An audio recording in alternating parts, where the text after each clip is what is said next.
My name is Roy Robinson, and I am currently the officiating principal at St. Peter's School, Panchgani. The school was founded in the year 1902. It is a residential public school which presents boys for the Indian Certificate of Secondary Education examination. Farrokh Bulsara came to St. Peter's as a boarder from Zanzibar in the year 1955. The exact date on which he came was the 14th of February. He was good in sports, music, and art, and he soon came to be known as Freddie. Unfortunately, Freddie left St. Peter's on the 25th of February 1963, having failed in the Class 10 examination. Panchgani, February 5th, 1958. Dear Mom and Dad, I hope you are all well and Kashmira's cold is better. Don't worry, I'm fine. Me and my friends at the Ashley house are like a second family. The teachers are very strict and discipline is most important here at St. Peter's. I'm very happy to tell you that I was awarded the big trophy, Best All-Rounder, Junior. I received a big trophy and they even took a photograph, which will appear in the annual school magazine. I'm very proud and I hope you are too. Send my love to Cash. I love my little sister as I love you all. Farrokh. Very, very loving, both of them for each other. He always adored his sister, always adored her. I recall it was time for him to go back to boarding school, and we were getting him ready to go to the ship, and he wanted to give me a parting gift. I picked these lovely slides, hair slides, and I says, I want those. And he says, no, you can't have those. I haven't got enough, there's too much money. You can have something else. I says, no, if I can't have those, I don't want anything. And I remember saying, oh, all right then, and he bought me those. So I can remember that very well because he was so generous even then. That was his nature. I'd like to feel that I'm just being my honest self. And as far as I'm concerned, I just want to pack in as much of life and fun, having a good time, as much as I can within the years I have. But when he used to come on holidays, they were so much attached, and I could see the difference, when he had to go back to school. But we couldn't help it.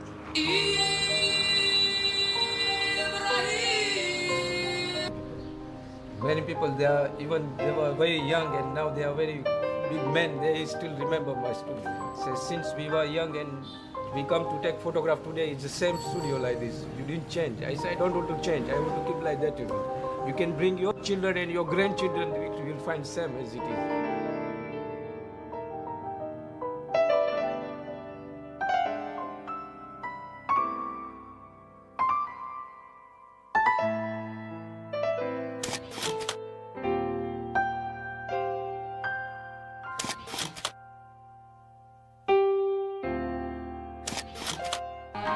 The main difference that I see between Zoroastrianism and the other religions of the world is, for us, life is a celebration.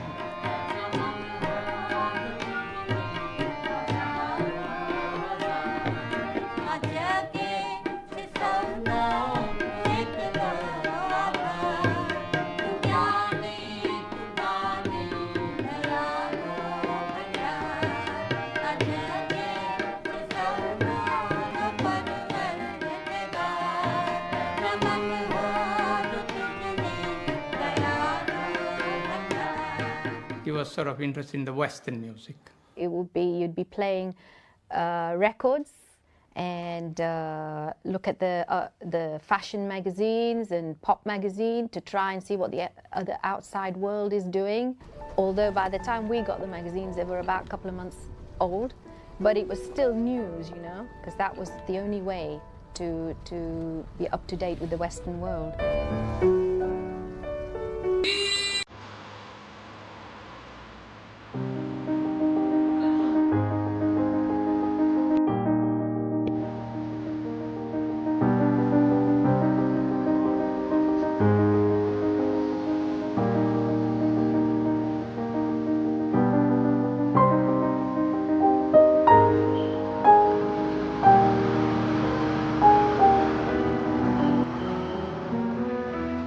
Once when I think he was 9 years old, Freddie used to come running after breakfast. Then the radio was on, and then when the music was finished, he went to the stool again and played that tune. I must get him some music lessons. He's got an ear for music. Panchgani, April 10th, 1961. Dear Mom and Dad, I'm so glad that you agreed to let me have piano lessons. I'm really enjoying it. Mrs. Smith is very nice and I'm making good progress, she says. I'm practicing a lot and I really like every minute of it. But I have to tell you about something else. Bruce Murray had the idea to form a band and asked me if I wanted to be in it. We will call ourselves the Hectics. And apart from Bruce and myself, Victory Rana, Derek Branch, and Farrokh Irani will be in the band. Tomorrow we will meet for our first rehearsal. I'm very excited about this. Love, Farrokh.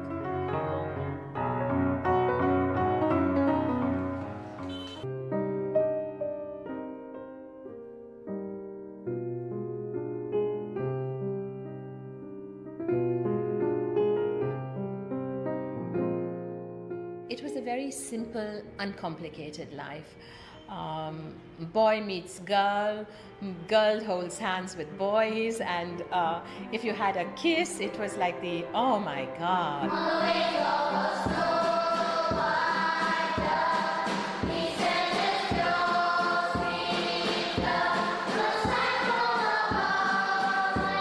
Most of the girls who were with us had their brothers in the St. Peter's School, but we never got a chance to meet. And the only time you could meet the boys was in church. In the choir, it was mixed. The girls and boys sat together. So that's how we passed all the little love letters and things like that.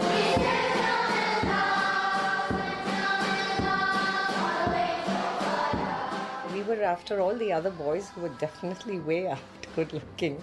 Never thought anything about him. He was very nondescript looking, buck teeth, greased flat hair. And I know that he did have a very soft spot for Geeta.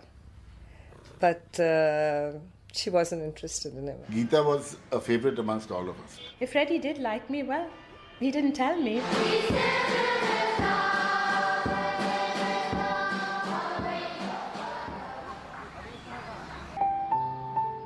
Panchgani, March 15th, 1962.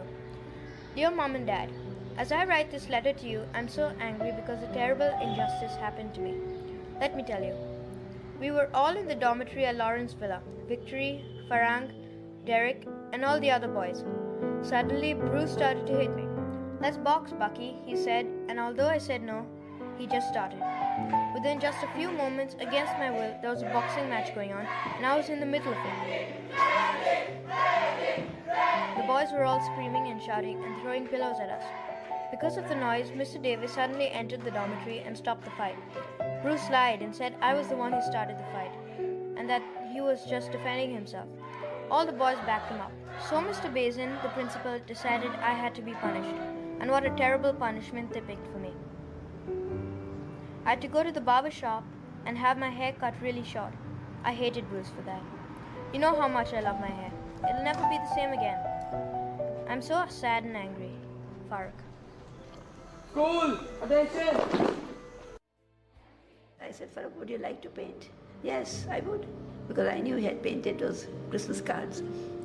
So I got him some oil paint, and I said, you draw the outline first of the horses. That was the first time I found that he had talents.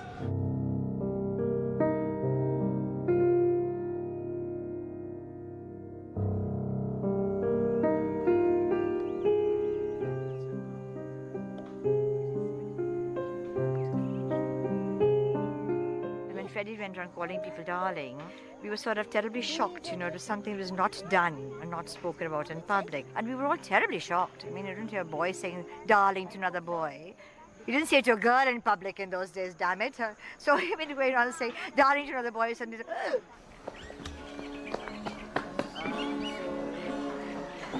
We're standing here today on what I consider hallowed ground. This is the stage and the hall of St. Peter's High School, where Freddie and the Hectics first started the band as well as the show. Believe me, I have goosebumps going up and down my arm and chills down my spine because I'm going back almost 40 years. They practiced in the hall. Elvis Presley, Pat Boone, yes, were there, but the Hectics were here in flesh and blood for us, and that was wonderful. There was Freddie on the piano, Victory on the drums. Farrokh played the bass. This bass was a unique instrument. It was a tea chest, literally a wooden tea chest with a bamboo on one end and a wire, or maybe 2 wires, I can't remember. Only one string there was. Only one string. And that was the bass they used in those days. But they made wonderful music.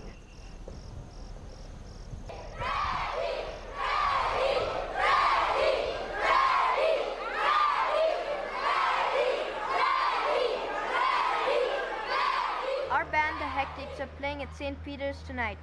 Better be there. Hi folks, live at St. Peter's Panchgani, the Hectics.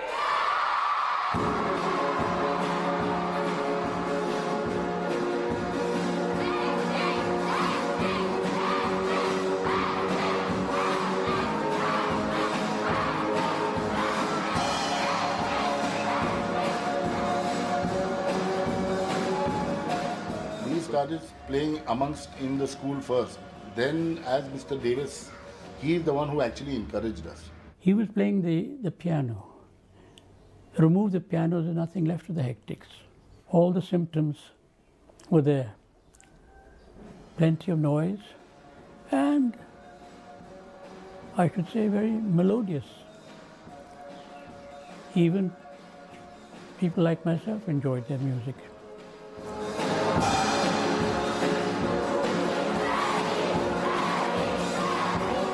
He didn't have a stage fright. Otherwise, he would be a shy boy.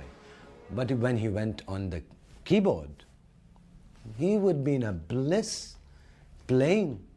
And like, I would put it crudely, like getting multiple orgasms.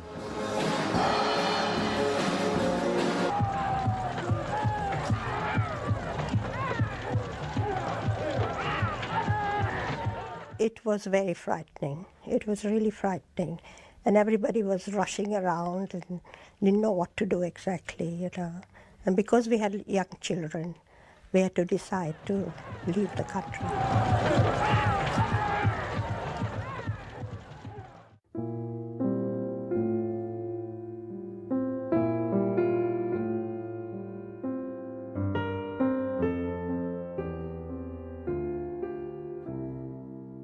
If Freddie had the choice, he would have been born at the age of about 21 in Feltham.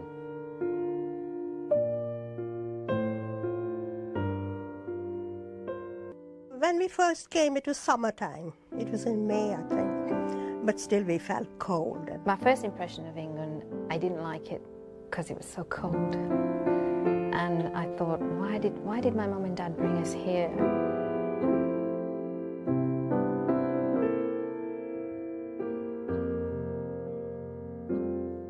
We had few known things what to do in England, you know, because first of all, we wouldn't have any servants. We had to do things ourselves, and eventually we'll have to go out to work to earn a living or something.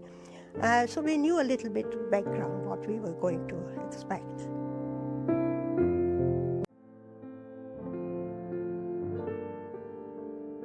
Freddie stood out against other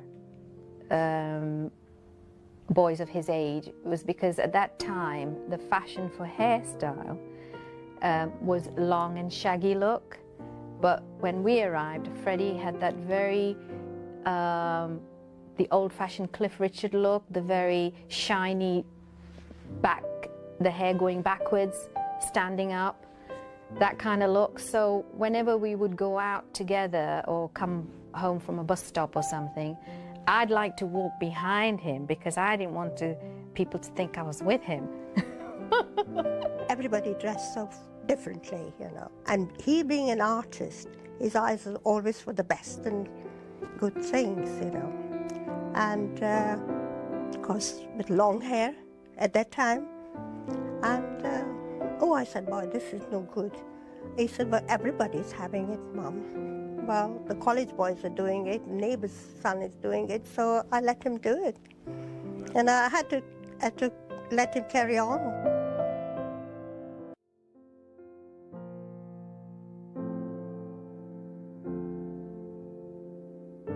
I can't relax in bed all day and just do nothing. I think it's a waste of time.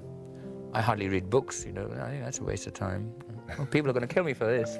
I have to be doing something every day. I want to earn my keep. I wake up every morning and say, oh, look, have I dried up, you know. He's looking after me.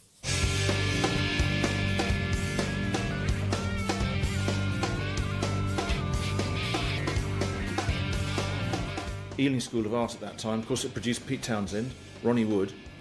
It had a tradition of producing, you know, good musicians. He used to talk about that so many people from art college have done music, pop music, and I didn't take much notice of that time, thinking it's one of those things, let us see.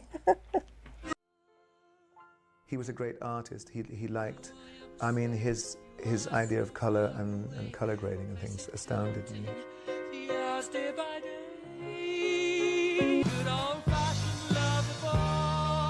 I had some very old linen tablecloths from India. And one day he sorted out and he had put a pattern on and cut it and made a Nehru dress or Nehru shirt.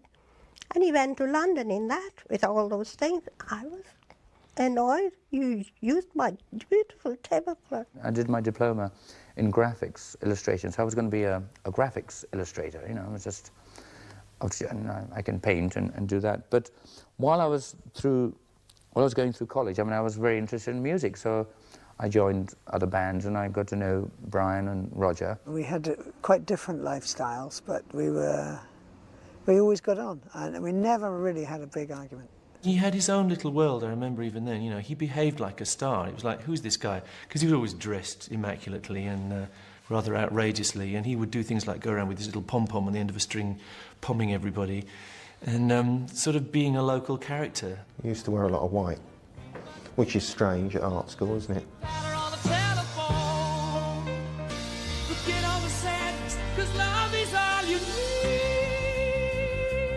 In the beginning, I didn't really realise how serious he was. I thought he was a rather flamboyant character, and he was obviously a very good artist, and I kind of thought that probably music was a hobby for him, and that he would become an artist. My advice to Freddie was that he shouldn't follow it up. He should stick to what he knows, stick to graphics. I'm Tim Staffel. I was the original singer in Smile, which was the band which came before Queen, and I guess that if I hadn't stepped aside, the world might have been a very different place.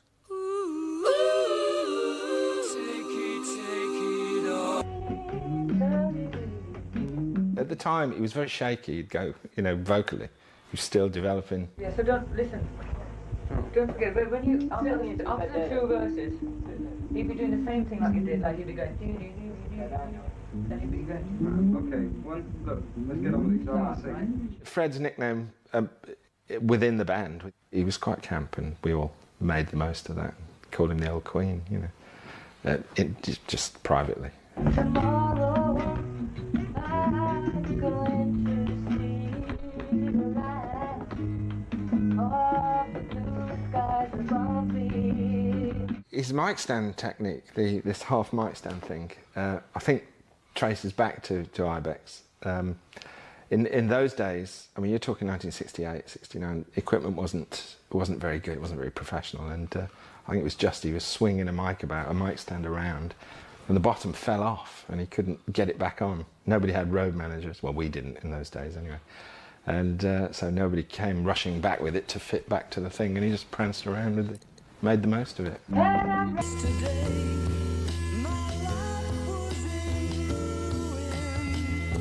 When we left Hampton and moved on to college, Brian and I were the only two who really wanted to carry on with some kind of serious approach. And Smile evolved out of that. We advertised for a drummer and we got Roger. Smile were a great band. I mean, they were really good.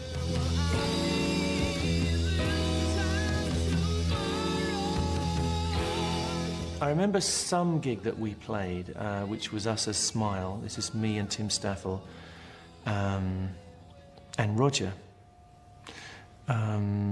Freddie came along. Now, I don't exactly remember where it was, but he used to often come along and see us play. At that stage, he's just kind of an enthusiast, and he offers comments. He says, you know, this is really good, you know, it's great how you use this light and shade, you know, you're aware of building up atmospheres and bringing them down and stuff. And he said, but you're not dressing right, you know, and you're not addressing the audience properly, you know, you should do this, you know, there's all this opportunity to connect. In thinking of the places I have been, I could see that I really wasn't going to go in that direction with Brian and Roger. So I moved on and tried to find something that was more in line with what I felt I wanted to do. Tim got the most disillusioned and said, I'm off, I'm going to go and join this group called Humpy Bong. Now, Humpy Bong were an offshoot of the Bee Gees. The Bee Gees drummer had set up this group, and they had an appearance on Top of the Pops, which was obviously big time. So Tim said, I'm going with these guys, and I'm going to go for it. Freddie was always there, you know, and Freddie was saying, well, I'll sing, you know, we can do this, you know, put the band together like this, and we get a, et cetera, we'll do this. And we kind of gradually went, well, okay. It was exactly right. Freddie wanted to do the kind of theatrical stuff that Smile was moving towards, and I gradually got uncomfortable with it and moved away. Good job I did. I could do with a fraction of the money, but, you know, I've had a really good time. I just didn't have it in me to do what Freddie did. I was never a showman, and I really wasn't the writer that Freddie was. So I tend to view it these days as I'm glad I got out of the way, because if I hadn't, the world wouldn't have had Queen. He wrote this song for the first album called My Fairy King. And there's a line in that where he goes, "Oh, Mother Mercury, what have you done to me?" And it was after that that he said to me, well, I'm going to become Mercury, you know, because the mother in this song is my mother. And so I'm going to become Mercury. And we went, you know, thinking, is he mad? You know, but he was serious, and he changed his name to Freddie Mercury. Mother Mercury, what they done to me, I cannot.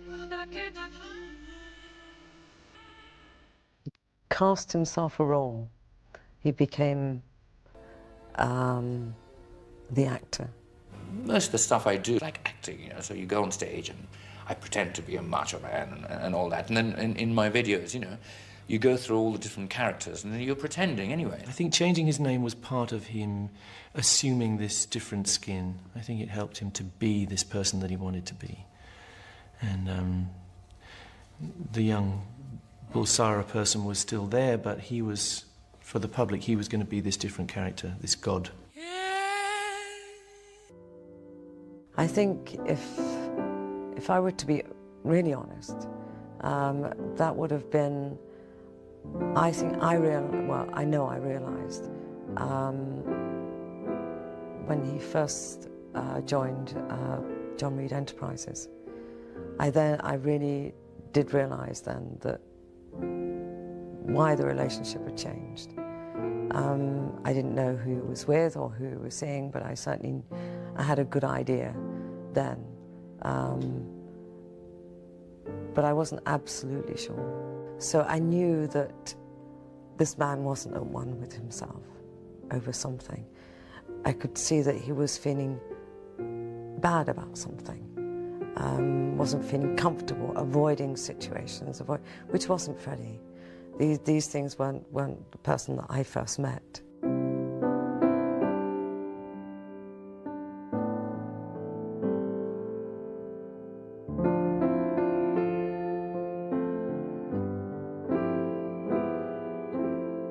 It was a relief, really, to actually hear it from him, to have surmised that was the problem probably for the last 2 years of the 6 years that we were together. To know that I had more or less guessed right. So it was a great relief for me. I felt that a huge burden had been lifted. So I enjoyed the fact that he was able to be honest and frank with me. Freddie knew how to give a party.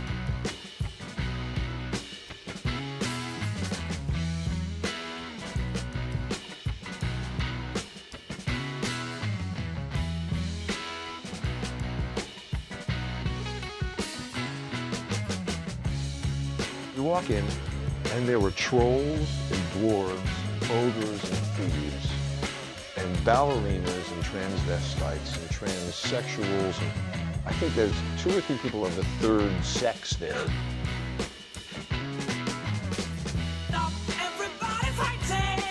Are we X-rated? Let's get everybody drunk. He did have the most extraordinary parties. And get everybody started. Thought that was one side of him that he didn't want anyone to know about. Freddie didn't have to shout or demonstrate. He lived gay. If you went anywhere near him or were involved with him, he was gay. Get down. I can squeeze. Make love. You can shake me. I can feel. Make love. When you break me. He had his boyfriends, and he didn't hide it. But on the other hand, he didn't show off about it. He liked to keep the mystique about him. Yeah. Make love. You make love. You make love. You make love. You make love. Signs are there for anyone to see, but then again, what are signs? You know, I could see somebody mincing down the street there, so he's gay. Not necessarily so. I think he's somebody who just lived his life how he wanted, very much. I mean, really didn't want to become a figurehead for the gay movement, particularly.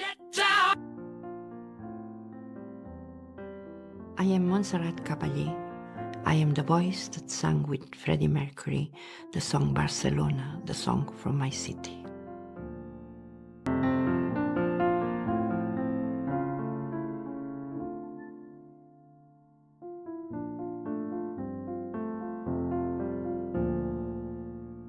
The performance was in Ballo in Maschera, an opera by Verdi. And what happens, the tenor gets a big aria, sort of almost as soon as he comes on, and Freddie was, oh, no, that's good. Yeah, he sings just like he does on the records and things. And then there's a trio comes up where the sort of soprano appears for the first time. And it's actually some beautiful music.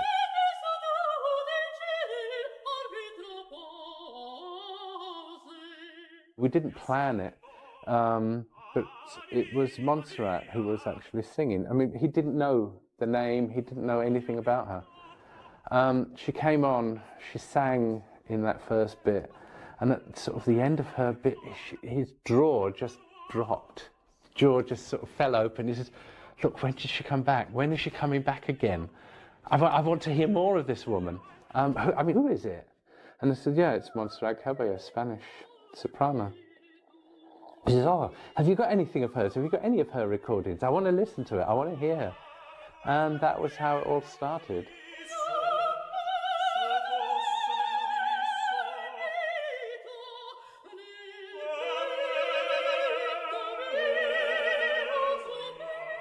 He phoned me up in a great state of excitement one night and he said, you never guess what?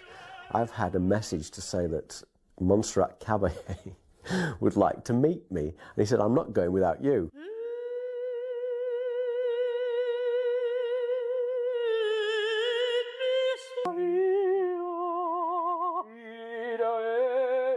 And I just thought maybe one song or a duet. And she said, only one song? Are you sure?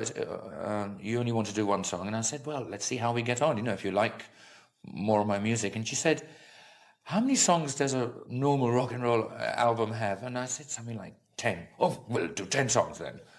So, so she just said, yes, write 10 songs, like tomorrow. Musicians, they understand each other very, very well. They married in music, and this is what was happening with Freddie and with me.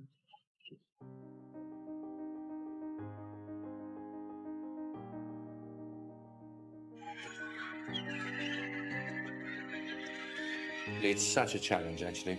That's going to be great because I've never sort of thought of writing songs in that way. Now, she said she wants to do duets with me. I have to sort of think in a totally different way. I had this perfect dream.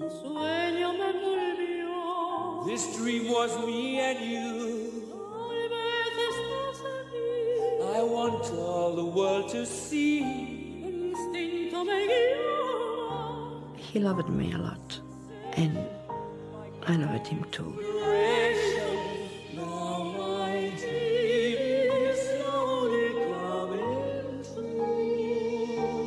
For him it was normal, but for me no. And I told him, Freddie, listen, do you think really I have to perform with you? I don't feel like I am old, I am big, I don't know. And he says, listen, music has not aged. Let the songs begin. Let the music play. All the things he did without Queen, I think he was most proud of this.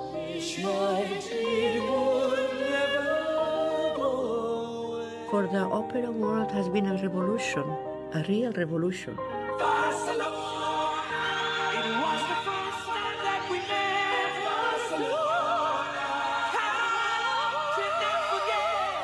The actual song Barcelona was absolutely wonderful. I still get goosebumps when I hear it, and I've heard it 10,000 times.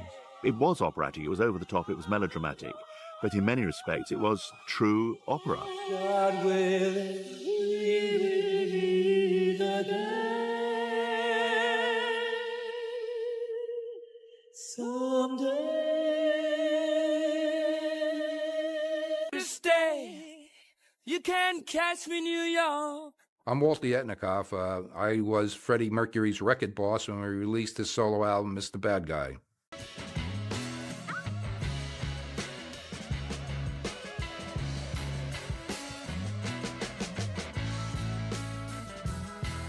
Everybody knew who he was, but they also knew he didn't want to be known, so everybody would go on the other side of the street going, but they'd leave him alone. Nobody really treated him as being the star, and didn't really want autographs or stuff, and just took him for what he was, the nice guy who was paying lots of rounds of drinks.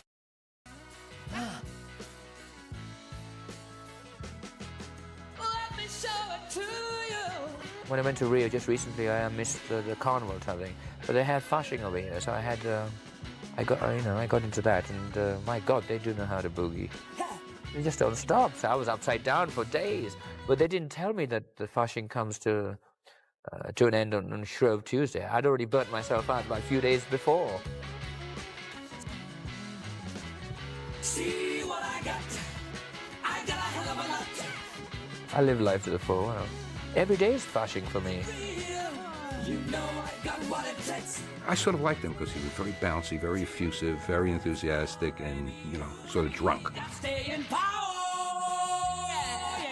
I'm using the term advisedly. I think Freddie Mercury was a genius. If you're a genius, you have certain liberties which are given to you by society, and you can act a little different. You can act, and you're expected to. I got it. And I like the music that I heard, actually, in the studio.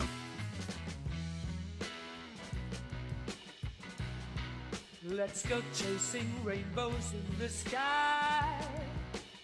You know what? To hell with it. I'll have Freddie Mercury. I won't need Queen. It's quite outrageous, and I think it's new for me as well because I've actually allowed an orchestra to go absolutely mad rather than restrict them. I just said, play all the notes that you haven't played in your life before, and so they were all just went completely crazy, and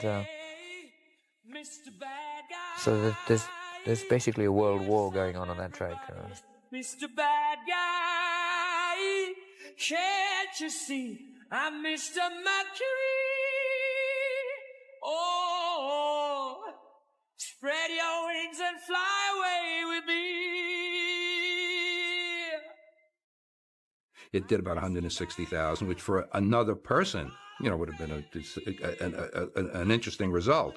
For an offshoot of Queen, it was a great disappointment. They're all afraid of me. It was certainly not among my best deals that I've ever done. That's my destiny. Despite the fact that, the thing was not a success, I'm glad we did this thing together, as part of my memory bank. And the fact that it didn't work, fuck it. I don't know if you're going to edit that out or not. Guilt stains on my pillow. He was absolutely genius. Mike is an absolute genius. I mean, I told him that many times, you're a genius, and he said... Absolute genius. When we were doing Hot Space, we started in Switzerland, then went on to Munich. As time went by, it got longer and longer, and people didn't show up, people went skiing. Freddie actually became the godfather of all my children, simply because I made a bet. I just said to Freddie, I think it's easier to conceive and give birth to a child than getting this album finished. Dream is just a pleasure, don't.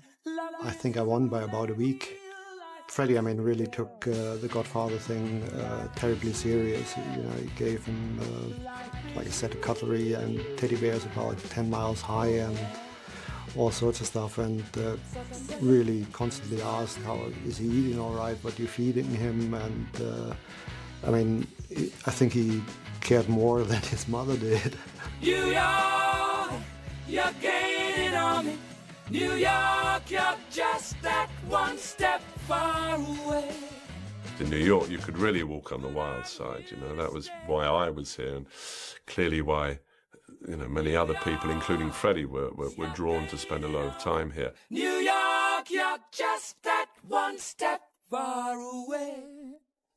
If we were going to the Saint or something in New York, he would join the queue of people to get in rather than just go to the front and just get ushered in, because he didn't want to be seen to be famous, sort of thing. But everybody would then say, oh look, it's Freddie Mercury standing in the queue.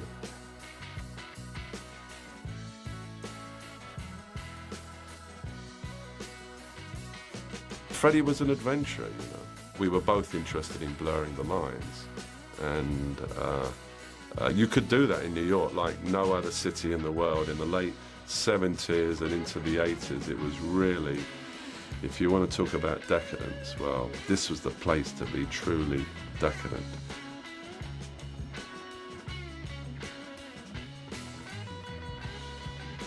You could be the extreme part of your personality, and that was what was exciting about New York. Of course, that's what has killed a lot of people over the years, and nearly got me eventually. And I'm sure, it was here that Freddie contracted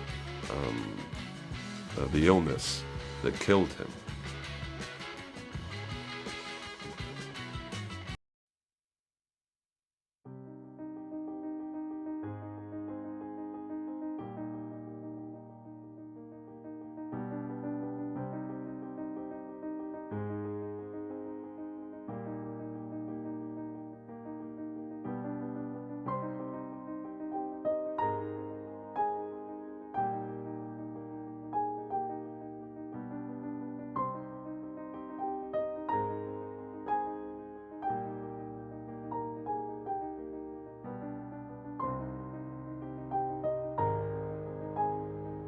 I received a telephone call from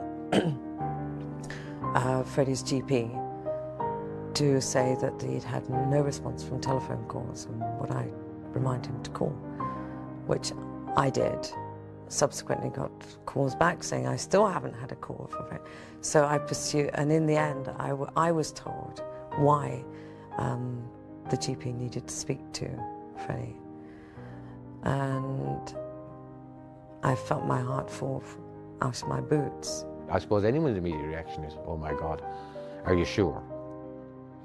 Yes, I am sure, darling. I have the best doctor, the best of everything. And a natural reaction, I suppose, is to say, well, let's find somebody else. You know, and he then just said to me, he said, well, listen, the door's always open if you want to leave. And I suppose my reaction was, I just looked at him and said, listen, don't be so silly. I'm not going to walk all over something like this. One of our visits, family visits, we were in his bedroom, just me and Roger, and he just told us. I was in the kitchen on my own, and he came down from upstairs, and he just said, well, look, I've got something to tell you. He says, yeah, okay. He says, look, you know I'm sick, don't you? And I said, well, yeah, I've got a good idea. He says, you know what it is? I said, yeah. He says, well, that's it. You know, that's it. It's not going to be talked about anymore. We do not speak about it anymore. And then at one point he decided to just sort of invited us all over to the house for a meeting. And he just sort of told us, you know, the absolute facts, the facts that we were really starting to realise anyway. And really that produced a coming together, a closing of the ranks. The way he was telling me that, you know, I am a seropositive, he says, and I developed the illness. I says, but you are so strong, and you sing like you sing, and yes, I still can do it, he says, but it comes a moment no more, and I know that, and I want you to know, because it's my duty to tell you this. I says, no, it's not duty, but I am very thankful that you have told me, because that means I have your friendship, and this is most important as anything to me.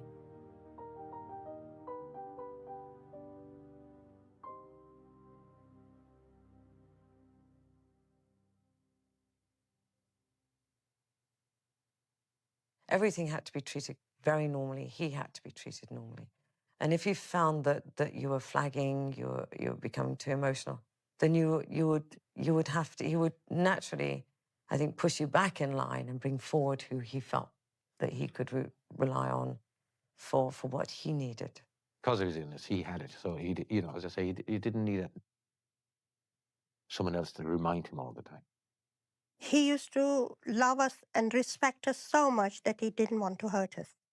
And we knew all along and we didn't want to displease him because we loved him equally well, as much. But that was sad.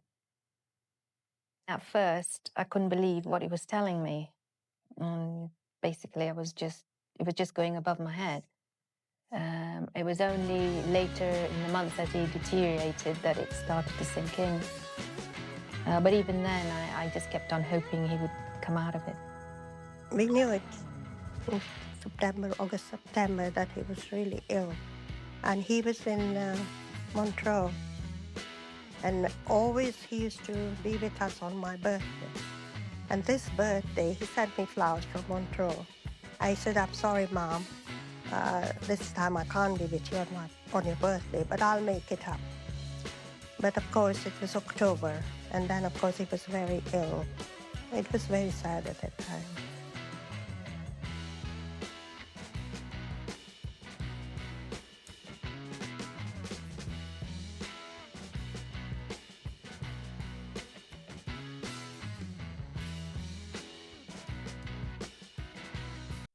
He would never dwell on things like that because for him, life was incredible and had to be pursued the best way possible at all times. That's why he never stopped being creative. You know, he could have easily given up and, you know, disappeared somewhere and sort of lived the rest of his life in absolute isolation, but he did not do that. This is another example of how brave the man was. You know, he was out working until he could actually work no more. One regret was that there was still music in him when he died, and it was there, it was in his brain, but because of the body, he wasn't able to produce it. If he didn't have For example, I mean, the music and that, he wouldn't have lasted as long. He really wouldn't. And still with that immense humour and that immense drive. You know, that's what people will never know that weren't around at the time. He still had that incredible commitment and that incredible commitment to perfection.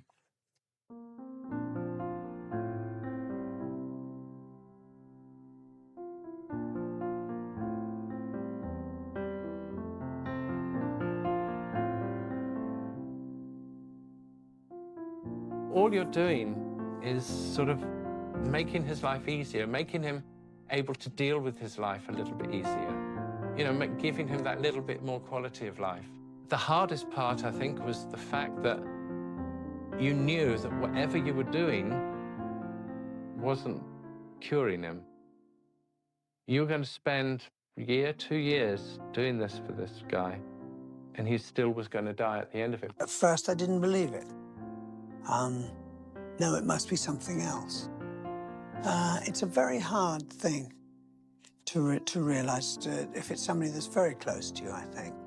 I had some comfortable cashmere soft silk clothes made for him because even wearing clothing was hurting, and sat and played Scrabble with him and helped move furniture around so the other guys could have a bit of a break in the house. And he was spirit to the last. I mean, and he said, I can't drink any champagne anymore. You drink it for me. This bottle of champagne to myself. Freddie watching, but you know, he wouldn't let the illness get in between his friends and people around him. I mean, he suffered so dreadfully, but he never told anybody about it. When we were doing the Slightly Mad video, Freddie was on a completely different plane. Normally under lighting and things like this, everybody gets very hot. And Freddie had thermals on underneath all the clothing I put on him, underneath all the lights. He had no body weight at all. I was absolutely amazed how he carried it through. He even timed his own death. The best thing we could do for Freddie was just to talk to him, let him know that whatever he decided was right. So if he wanted to go, don't hang around for us. You know, we're going to be around afterwards. Don't wait. You know, don't hang on to this life if it's not right for you. If you're ready, go.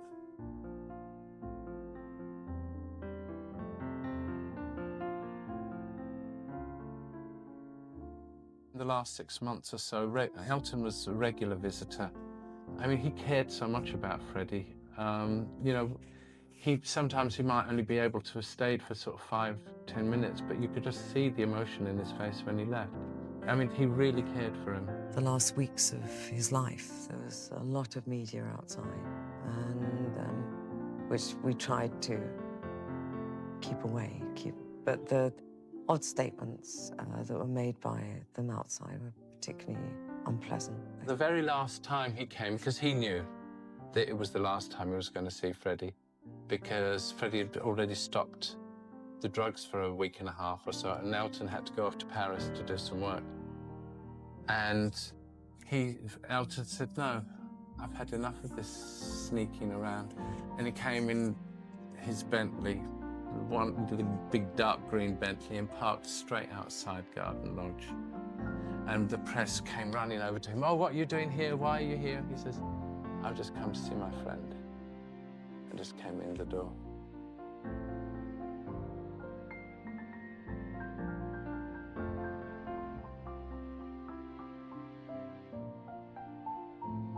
The statement was one of the hardest things to do because not only for himself, but he knew he would never be going outside the doors of Garden Lodge again. He knew he wouldn't have to worry about photographs or anything else. Once the statement was done, he knew his life was over, sort of thing. One of the reasons that it took so much was because it was going to make public liars out of all of us around him. Because everybody had denied him having the disease. both to friends, family, and everything else. He certainly wanted to protect his parents and his sister, his family. And I think he wanted to protect everybody within the house too, that they were taking care of him, looking after him, so that they weren't hassled. He didn't want people to see him deteriorating. He didn't want to put them through the upset. We went downstairs and we played a game of Scrabble. And I drank champagne.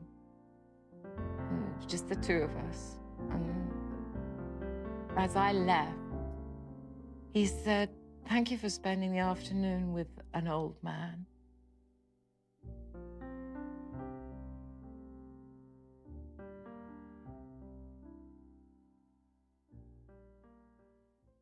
I saw a man become incredibly brave. I saw a man become incredibly emotional at times. I saw depths of this person that was an exaggeration of what was, but that had been primarily there all those years. And respected and admired him even more. He would sleep, wake up, sleep, wake up. I mean, the television would be on, you know, and sometimes he'd talk for a few minutes. But it was just sitting there, holding hands, so that he knew someone was sitting there with him.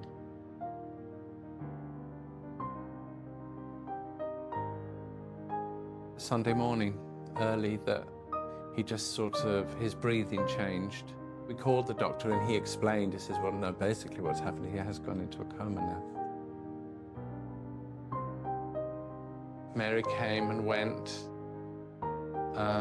His parents called up, but the doctor said, no, don't let them come now. He might be, you know, he might be better later on, that sort of thing. And we just stopped people from coming because he was, you know, the state he was in. As the doctor was over in the Mews just getting into his car, Jim and I were up there. We were going to change his clothes and noticed that his chest wasn't moving, that he'd stopped breathing. I went up and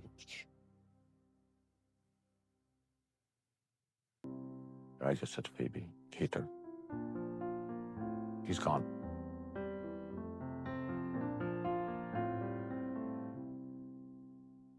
I suppose the usual thing, you know, CV is breathing, the mirror, and I just looked at them both and said, he's gone. Phone me.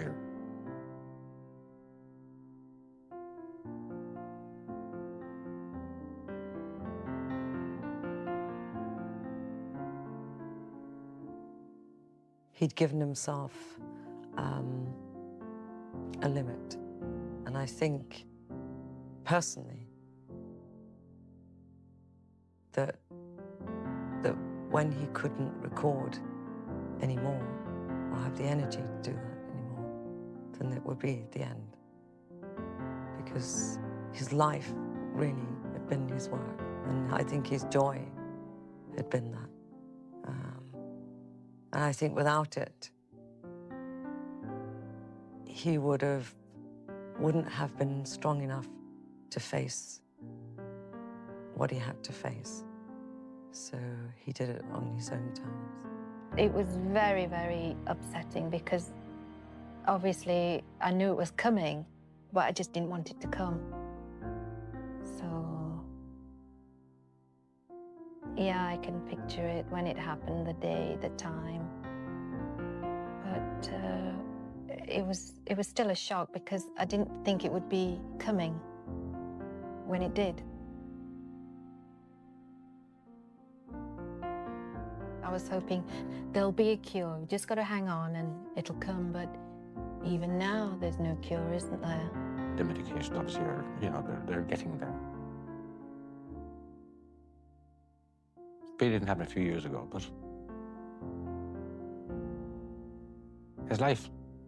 I suppose his time was up, and that was it. He suddenly announced one day after Sunday lunch, "I know exactly where I want you to put me. And but no one's to know because I don't want anyone to dig me up, were his exact words. And I just want to rest in peace. I think in the end, being natural and being actually genuine is what wins. In the end, all the mistakes and all the excuses are down to me. I'd like to feel that I'm just being my honest self. I don't give a shit what people say about me. I don't regret any of the things I did. I'm just me, you know, I'm just me.